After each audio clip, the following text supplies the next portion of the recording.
அல்லேலூயா என்றால் என்ன என்ற கேள்விக்கு பதில் காண்போம். இந்த உலகத்தில் கிறிஸ்தவர்கள் அதிகமாக பயன்படுத்தக்கூடிய வார்த்தைகளில் ஒன்று அல்லேலூயா.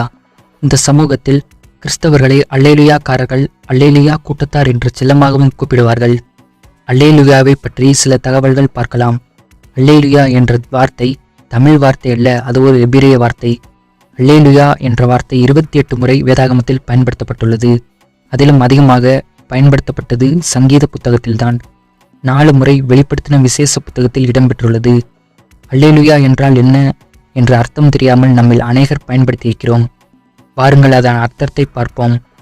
அல்லேலூயா என்பது 2 வார்த்தைகளால் ஆனது. அல்லேலூ பிளஸ் யா. அல்லேலூ என்றால் துதியுங்கள், யா என்றால் யாவை, அதாவது கர்த்தரை. கர்த்தரை துதியுங்கள், கர்த்தருக்கு நன்றி செலுத்துங்கள் என்று பொருள். எதற்காக கர்த்தரை துதிக்க வேண்டும் என்று கேட்கிறீர்களா? எத்தனை முறை வழிவிலகி போனாலும் அத்தனை முறையும் நம்மை தோளில் சுமந்து கூட்டி வருகிறாரே, அந்த அன்பின் குணத்துக்காக நாம் துதிக்கணும். எத்தனையோ வாக்கு தத்தங்கள் கொடுத்திருக்கிறார்.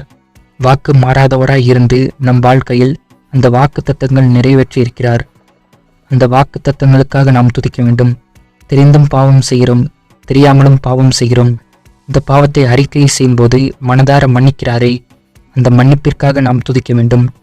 அத்தியாவசிய தேவைகளான உண்ண உணவு, உடுக்க உடை, இருக்க இருப்பிடம் எந்த குறையும் வைக்காமல் பரலோகத்தில் இருந்து ஈவை கொடுத்திருக்கிறாரே, இந்த ஈவுகளுக்காக நாம் துதிக்க வேண்டும்.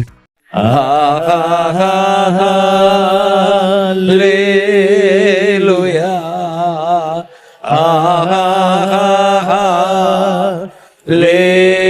Alleluia,